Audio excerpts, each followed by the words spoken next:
نحمده ونستعينه ونستغفره ونعوذ بالله من شرور أنفسنا ومن سيئات أعمالنا. أما بعد فإن خير الحديث كتاب الله وخير الهدي هدي محمد صلى الله عليه وسلم وشر الأمور محدثاتها وكل محدثة بدعة وكل بدعة ضلالة وكل ضلالة في النار. يا أيها الذين آمنوا اتقوا الله حق تقاته ولا تموتن إلا وأنتم مسلمون. يا أيها الناس اتقوا ربكم الذي خلقكم من نفس واحدة وخلق منها زوجها وبث منهما رجالا كثيرا ونساء واتقوا الله الذي تساءلون به والأرحام إن الله كان عليكم رقيبا. يا أيها الذين آمنوا اتقوا الله وقولوا قولا سديدا يصلح لكم أعمالكم ويغفر لكم ذنوبكم ومن يطع الله ورسوله فقد فاز فوزا عظيما. يا أيها الذين آمنوا أطيعوا الله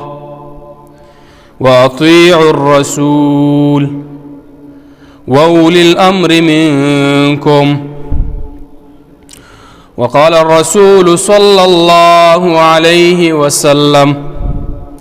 عليكم بسنتي وسنة الخلفاء الراشدين المهديين. ډېر عزتمندو اوریدونکو مشرانو کشرانو علماو قراو ورونو خويندو، الله رب العالمين احكم الحاكمين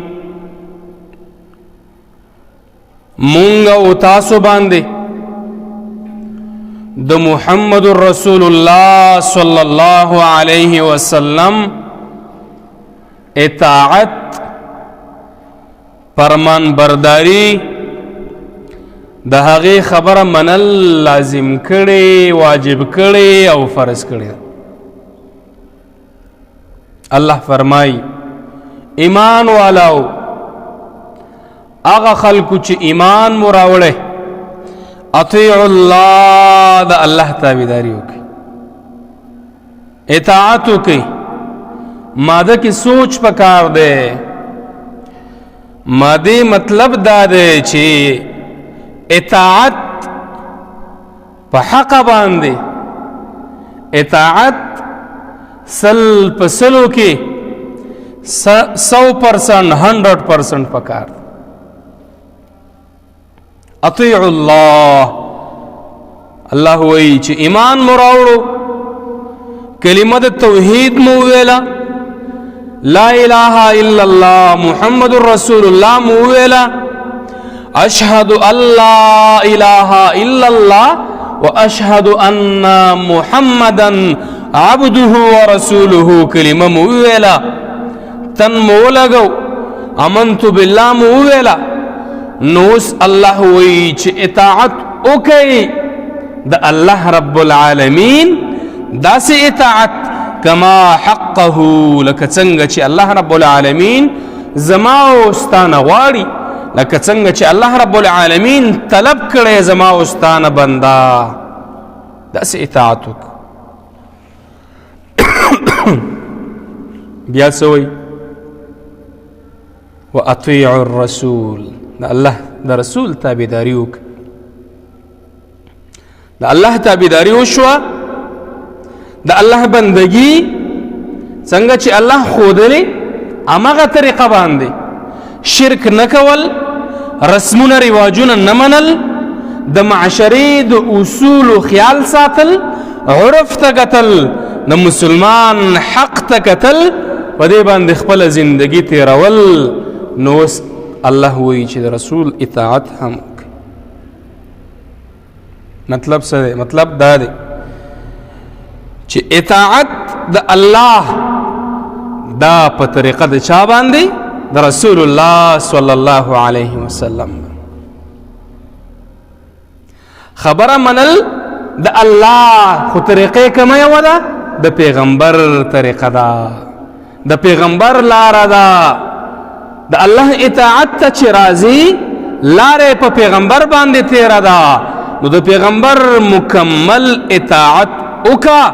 همدغه اطاعت د چا دی؟ د الله رب العالمین.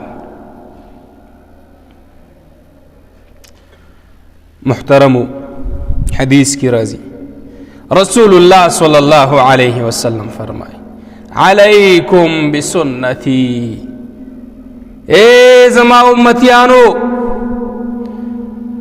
د ادم بچو پتاسو باندې لازم دا اطاعت کول زما د سنتو، زما د لارو، زما د اقوالو، زما د افعالو، زما د تقاریر و سنت الخلفاء الراشدین المهدیین، او د هغې طریقو چې اتفاقی طور باندې په هغې باندې ائمه اربعه، خلفاء اربعه، ابو بکر، عمر، عثمان، علی رضی الله عنهم اجمعین په یو کار باندې اتفاق کړي، اتحاد کړي، په هغې باندې عمل کړي، رایج کړي دا، په دې باندې هم عمل وکړه. ډېر شکونه زموږ د ذهن نه ووته په دې حدیث مطلب باندې پوه شو. علیکم بسنتی، د نبی سنت، و سنت الخلفاء الراشدین،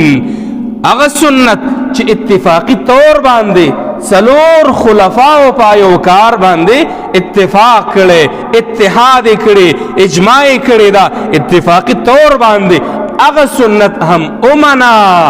بلکې هغه خبره نه چې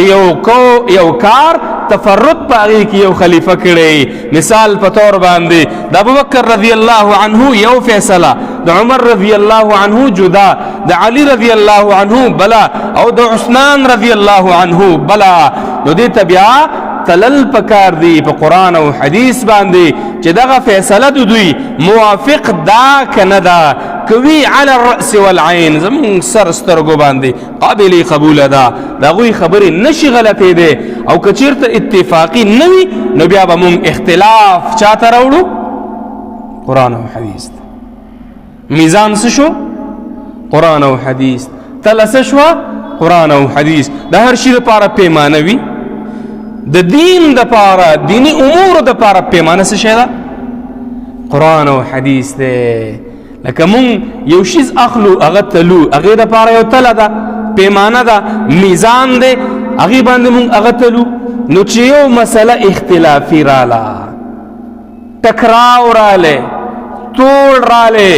جوړ به مونږ په څه باندې راولو؟ په دې کلام د الله باندې، په احادیثو د رسول الله صلی الله علیه وسلم باندې. محترمو، دې طریقو باندې بیا پیغمبر علیه الصلاة والسلام ډېر تکالیف تیر کړي. دا دین چې مونږ ته راغلی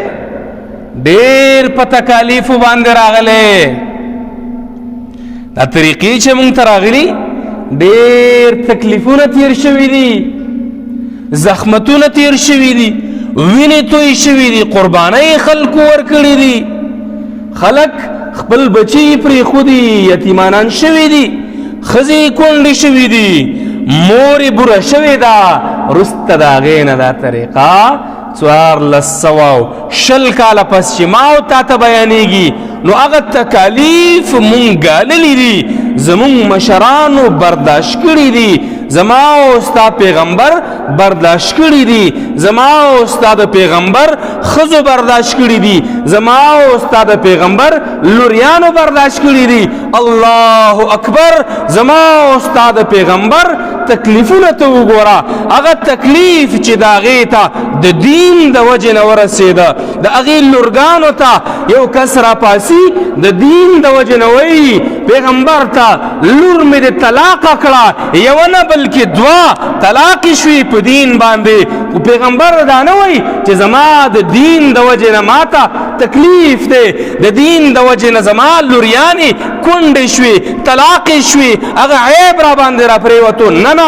بلکې پیغمبر بیا هم وایي اطیعوا الله د الله تابعداري وکئ و اطیعوا الرسول د رسول تابعداري وکئ د الله ومنئ د رسول ومنئ څه وایي قولوا لا اله الا الله تفلحون کلمه د توحید لا اله الا الله محمد رسول الله وایي چې کامیاب شئ تکلیف پیغمبر تیر کړی حدیث کی راځي سیرت واقعه ده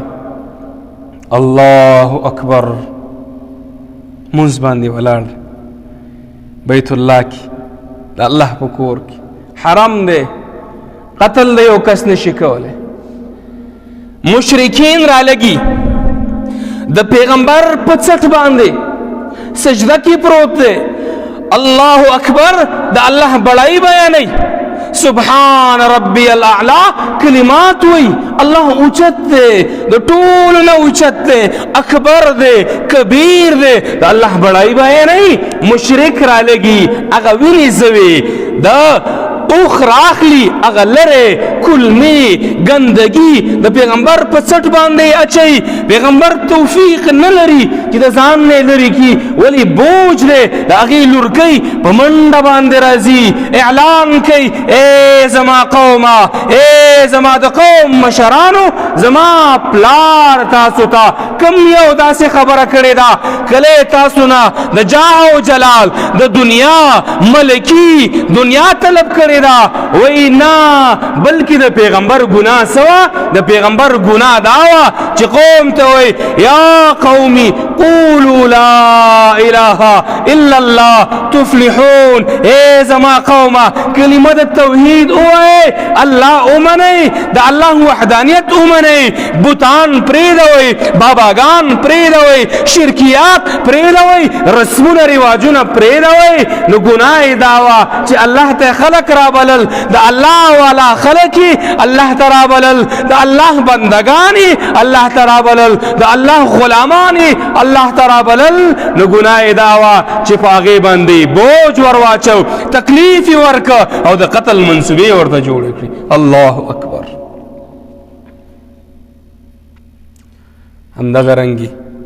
صحابه هم تکالیف تیر کړي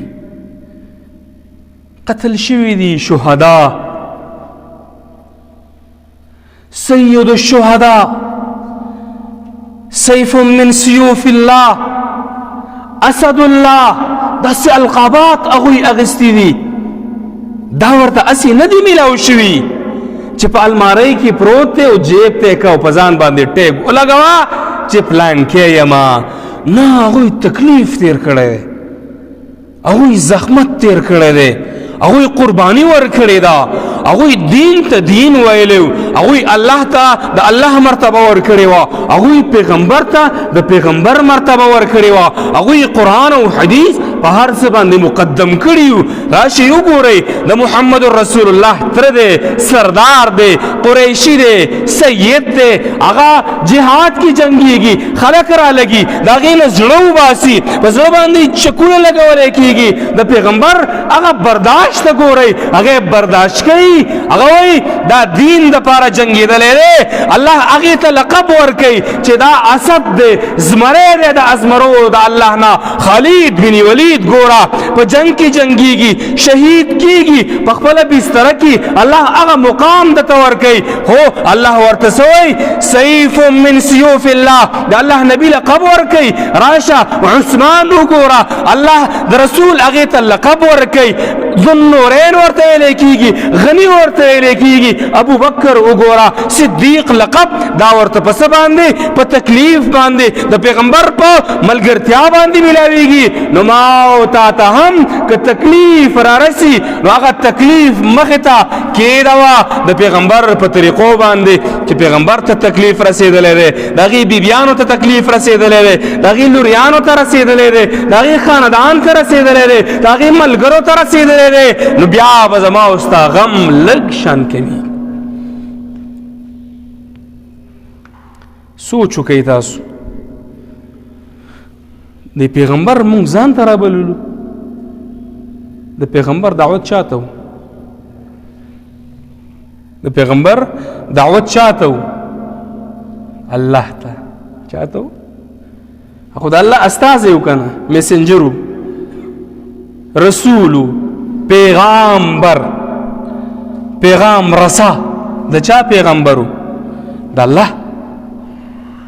بیا یې دومره تکلیف ولې برداشت کو؟ د الله خبره وه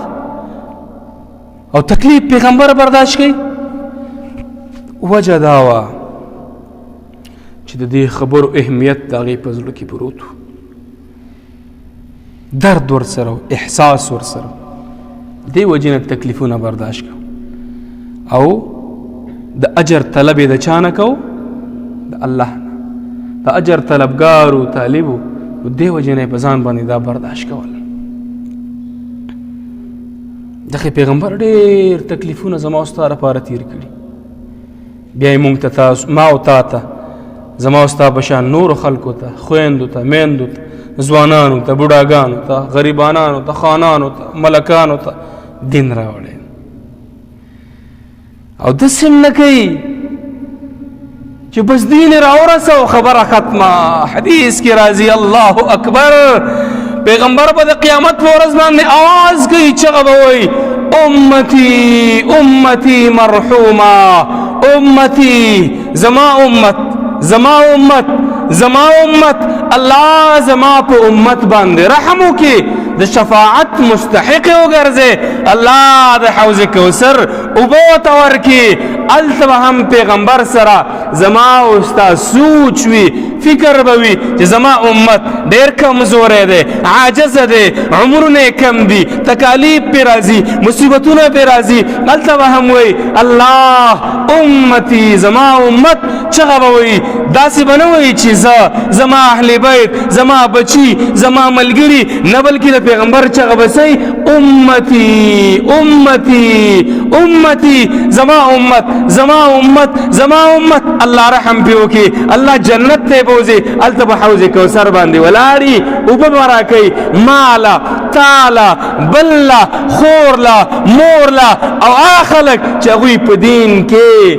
ګډوډیشن کړی، دین یې خراب کړی دی، هغوی به بیا شړلی کېږي د حوض کوثر نه. د الله رسول به وایي زما امت دي او صحابي، زما ملګري دې را پرېږدوه. ملایک به وایي انک لا تدري، ای پیغمبره ته نه پوهېږې، تا ته پته نشته چې ستا نه بعد دی ملګرو، دی الکانو، دی ځوانانو، دی مولیانو، دی حجي صاحبانو په دین کې څومره ګډوډي راوستی دی، دین یې څومره خراب کړی، دین یې څومره برباد کړی. پیغمبر به خیري وکړي چې تباه دي شي دا خلک، برباد دي شي. الله اکبر. پیغمبر څومره تکلیفونه تیر کړي، چاله یې تیر کړل؟ ما او تعالی. بیا به هم د قیامت په ورځ باندې اواز کوي چې زما امت. الله اکبر. نو مونږ ولې داسې هستي سره محبت نه کوو؟ مونږ به ولې په داسې هستي باندې خپل سر نه قربانو؟ مونږ به ولې خپل بچیان نه یتیمانان کوو؟ مونږ به ولې نه وایو چې پیغمبر مقدم نور هر څه وروسته؟ به مونږ وایو به علی الاعلان به وایو. الله د الله پیغمبر قرآن احادیث دا مخکې مونږ ورپسې نورې خبرې وروسته. الله اکبر. د خاورۍ خلکو جواب راکئ ماته، آیا دغه شخصیت د محبت قابل نه دی؟ د مینې قابل نه دی؟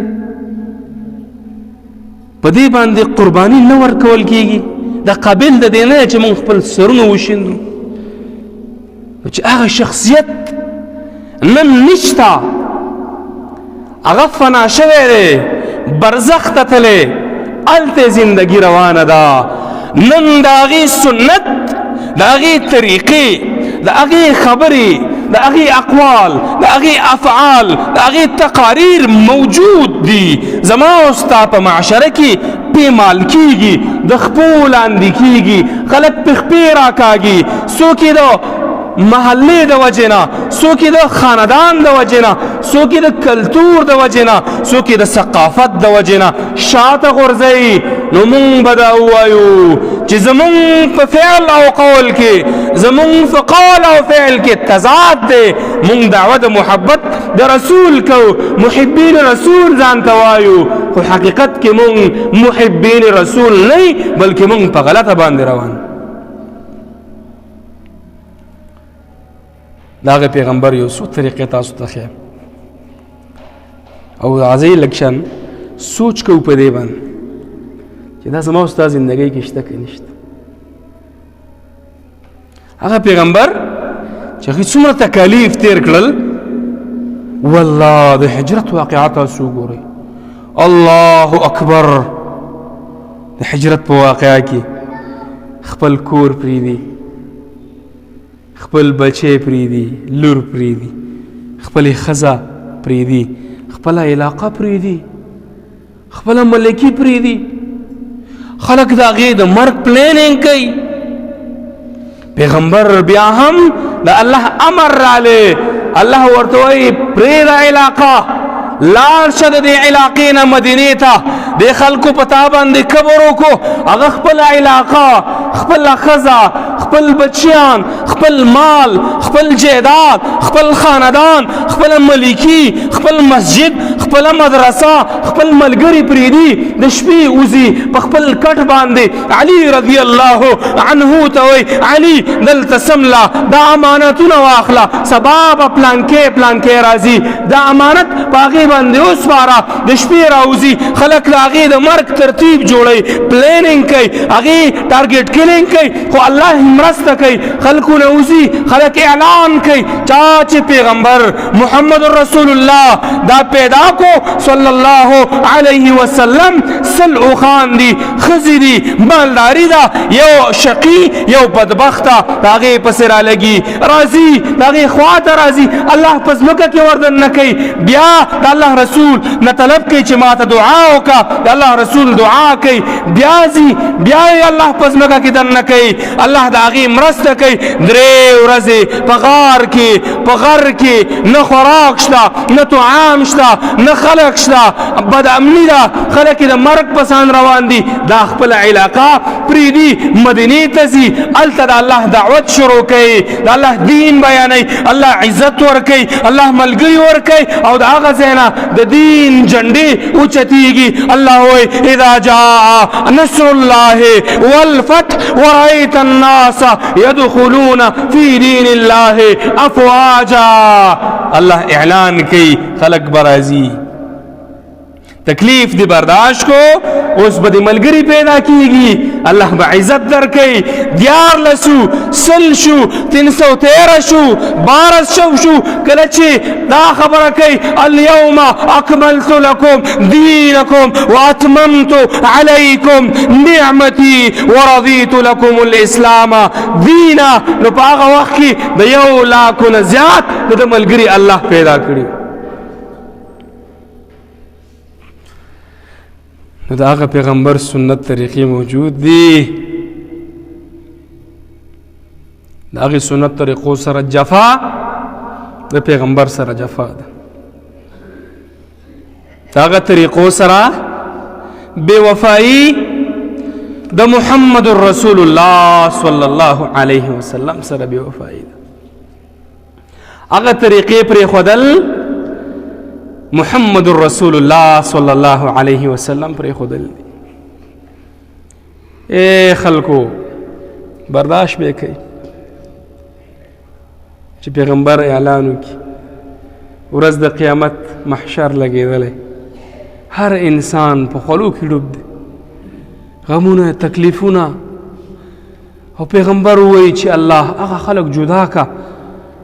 چې زما سنت طریقې نه دي عملي کړي هغه خلک جدا کا چې زما د احادیثو سره دشمني کړې ده اے الله هغه خلک جدا کا چې ځان ته بیا پوهه خلک ویل او زما د سنت طریقو نه بیا خلک منې کول الله اکبر زما ستا به سهل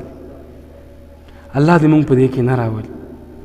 الله دې مونږ متبعین د رسول الله وګرځي صلی الله علیه وسلم والله په دې باندې سوچ وکړئ که نه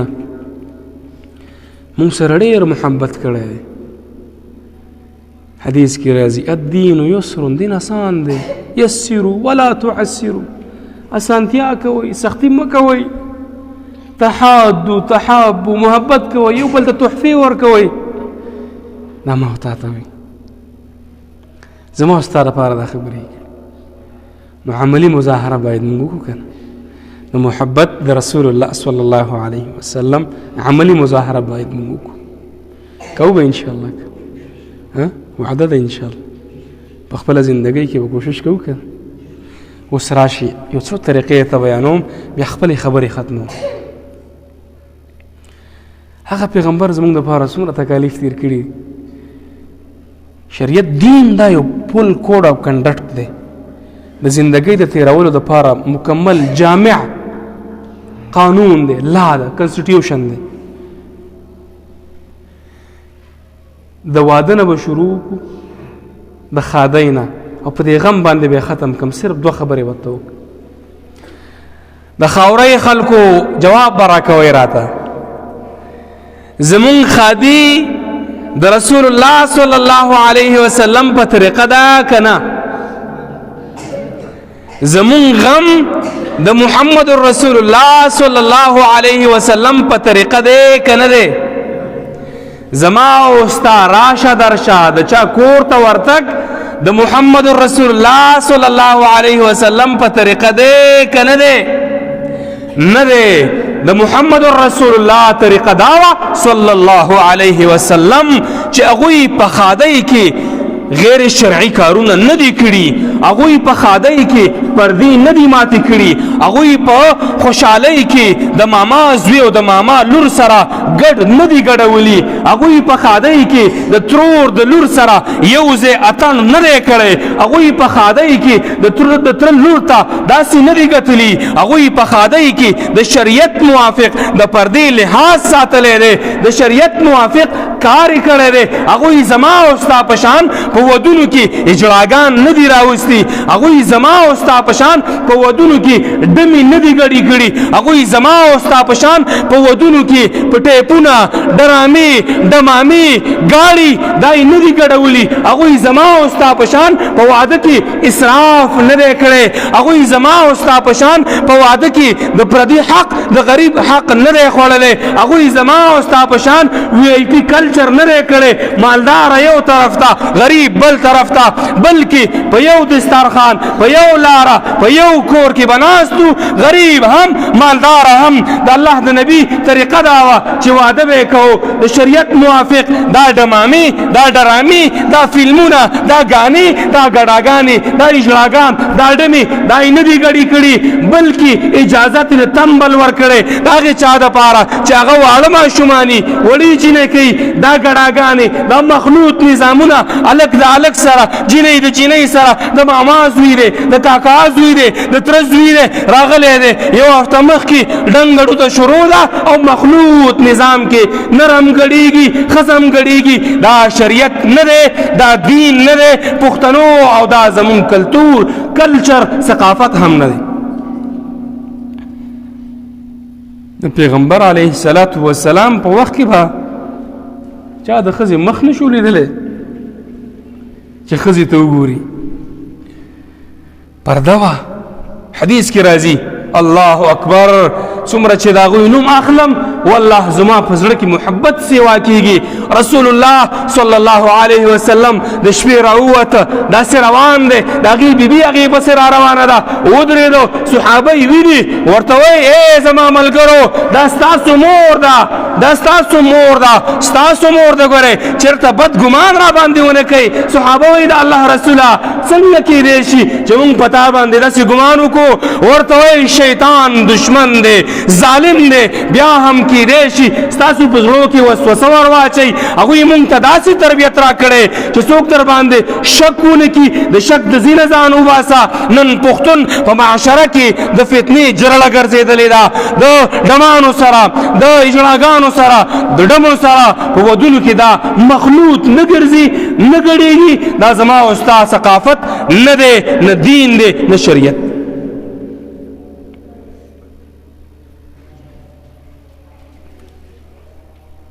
د پردې باره کې سورة النور زما مولوي صاحب محترم ته درخواست وکړم دا خلک ډېر مؤمنان خلک دي ځکه د مسجد نه یې پته لګي چې ډېره خواري ورسره کړې دې ته خصوصي سورة النور دا بیان کړ او تاسو نه درخواست کوم د مولوي صاحب محترم نه وخت واخلئ او سورة النور ووایئ بیا یې عمل کې راولئ ای د پښتنو د معاشرې خلکو ځوانانو سپینګیرو سپینروبو ملکانو مشرانو که عزت غواړئ د عزت ژوند غواړئ ځان محفوظ کا لور دې محفوظه کا ښځه دې محفوظه کا بچی دې محفوظ کا وراره دې محفوظ کا ورېره دې محفوظه کا خریان دې محفوظ کا سورة النور ووایه تطبیقا په خپله زندګۍ کې راوله نن زما او ستا د ماما زوی د کاکا زوی د ترورۍ بچې ماما زوی دا زما او ستا کور ته په کوم انداز را دننه کېږي چېرته چا ګیټ وهلی چې رجي د ماما زوی کره ورځي جواب راکړه بغیر د اجازت نه راځي هغې سره زما او ستا ښځه ستا خور زما خور هغې سره لاس نه میلاوئ د تره بچی دی هغې سره ستا لور لاس نه میلاوئ د ماما لور ده ته ورسره لاس نه میلاوې د ترورۍ بچی ده ته ورسره لاس نه میلاوې ولې دا شریعت دی قاعده واورئ الله قرآن کې وایي قل للمؤمنین سورة النور مؤمنانو ته ووایي څه وکړئ یغضضن من ابصارهن خپل نظرونه ښکته کړئ ويحفظن فروجهن د خپل فرجونو حفاظت وکړئ د شرمګاهانو حفاظت وکړئ الله څه وایي ښځو ته څه وایي قل للمؤمنات یغضضن من ابصارهن ويحفظن فروجهن ای مؤمنانو ښځو تاسو ته م وایي سړو تاسو ته م وایي سترګې ښکته کا د بل چا لور ته مه ګوره په لارو کوڅو کې چې څوک روانئ مې څاره پردۍ لور ده دا برداشت کولی شي چې ستا لور ته څوک وګوري تر دې پورې چې په کور نه اراده نه شوي ښځو ته م وایي پردو سړو ته مه ګوره نظر ښکته کا بې ایماني ده بې حیایي ده دین نوزی ایمان در نوزی نن مسلمان پختون په پښتنه معاشره کې خکرور سړی هغه دی چې هغې په کور کې د ماما زوی دی د کاکا زوی دی د ترورۍ بچی دی خوری دی آزاد ننوځي او رانوځي دا د شریعت مخالف کار دی دا د قرآن مخالف کار دی دا د قرآن او د حدیث سره ټکراو دی ګورئ پښتنو که ځان محفوظول غواړئ اول دروازې بندې کړئ الله وایي چې په دریو ځایونو کې به تاسو د چا کور ته بغیر د اجازت نه ورننه کېږي هغه کورونه چې هغه ستا دپاره جایز دي او دا خبره ذهن کې واچوئ هر هغه کس هر هغه جینۍ چې د بل چا سره واده کېږي د ده ستر لازم دی پرده واجبه ده فرض ده چې دغې نه به دا ستر کړي هر هغه هلک چې د کومې جینۍ سره د واده کېږي دته ګتل په دې باندې حرام دي لازمه ده چې دا د هغې نه ستر پرده وکړي دا قانون شو دا قاعده شوه په دې باندې عمل وکړي زموږ معاشره داسې ګډه وډه ده د پښتنو معاشره موږ د غیرت خبرې کوو غیرتي ځان ته وایو خو دین مو بیا شاته غورځولی او دغه کوم چې کلچر دی کلچر نه دی ثقافت هم نه دی بلکې یو رواج دی خواهش پرستی په مونږ کې را دننه شوې ده دا بندې کوي دا دروازې بندو به که نه بندو وعده را سره وکړئ په جهر باندې چې نن نه پس به مونږ ستر شروع کوو پرده به شروع کوو ټول را سره وعده وکړئ بعضې ملګري جواب نه راکوي وعده ده ستر پرده به شروع کوو والله په دې کې عزت دی دې کې ایمانداری ده دې کې رفعت دی اوچت مقام دی اے محترمو بس یو خبره کوم یو سنت طریقه بیانوم او بیا ختمو ټایم هم ډېر وانه زمونږ استاسو خادي خو بس وشوه پښتانه وایي تمیز د غم او د خادۍ په کار دی دې څه پته لګي چې په واده کې ډمامې ونه کړي بیا به خلک وایي چې دا واده دی او که چېرته خفګان مړی دی نه ای مونږ مسلمانان یو که نه یو که نه زمونږ خلک زمونږ مشرانو به دا خبره کوله چې مونږ اول پښتانه دا مسلمانان دا خبره به کول د هغوی خبره ټیک نو ما او تا خو اول مسلمانان یې که نه بیا وروسته پښتانه ما او تا اول مسلمانان ځکه چې اسلام مونږ ته راغلی دی کل مولود یولد علی الفطره هر یو ماشوم چې پیدا کېږي فطرت باندې پیدا کېږي فطرت څه شی دی اسلام دی نو فطرتي طور باندې ما ته اول مسلمانان یي پښتو خو مونږ وروسته زده کړې ده که چا راته عربي ښودلی وي عربان به وی مونږ که اردو یې راته ښودلی وي نو مونږ به پنجابیان وی دا پښتو مونږ وروسته زده کړې ده دین مقدم دی په پښتو باندې نو دین اول پښتو وروسته شاته زما ستا غم هم د سنت په طریقه باندې نه دی دی څه آیا مونږ کوم مړي ته حق ورکړی دی چې صحیح طریقې باندې په هغې باندې جنازه وشي تاسو الله ګواه کوي په دې خبره باندې قسما دا خبره وکړئ چې د مړي آخري حق څه شی دی په هغې باندې جنازه اتباع الجنازه حدیث کې راځي حق المسلم علی المسلم خمس یو پکې دا ده چې اتباع الجنازه اعلان وشو پلان کې د پلان کې زوی مړ دی نن به په 12 بجې باندې جنازه یي دغه جنازې ته به راځي کارونه به پرېږدي په هغې باندې به مونځ کړي دغه هم زموږ د سنت په طریقه باندې نه ده مړي ته هم حق نه ورکړو ای د پښتنو بچو غیرتمندو په معاشره کې خو غریب اسم غرق دی هغې ته خو مونږ حق نه ورکوو هغه خو په ژوندینې باندې مونږ تباه کړی دی خو چې کله مړ شي بیا هم ته حق اخلو هغه هم بیا زموږ په طریقه باندې په خپله طریقه باندې لګي و دا طریقې د سنت موافق کوي دا طریقې د هغه خوږ شخصیت سید الاولین والآخرین محمد رسول الله په طریقو باندې کوي نو کامیابي به او که نه شوې څه شی ناکامي څه شی ناکامي پوه شو زما په خبره باندې الله دې په دې خبرو باندې د عمل کولو توفیق راکړي او الله رب العالمین دې تاسو ته هم توفیق درکړي چې دا په خپله زندګۍ کې عملي کوي